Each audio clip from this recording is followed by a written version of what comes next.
اے حور، کل جب فاطمہ سے ملاقات کرو گے تو فاطمہ میری ماں تم سے سوال نہیں کرے گی، تمہارے اوپر فخر کرے گی۔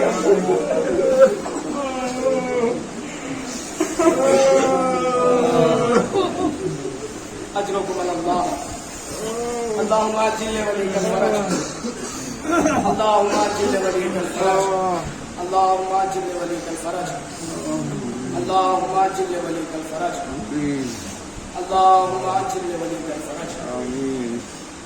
پروردگارا، بحق اہل بیت علیہ السلام، بحق فاطمہ الزہرا، ہماری اس مختصر سی ناقص سی عبادت کو قبول فرما۔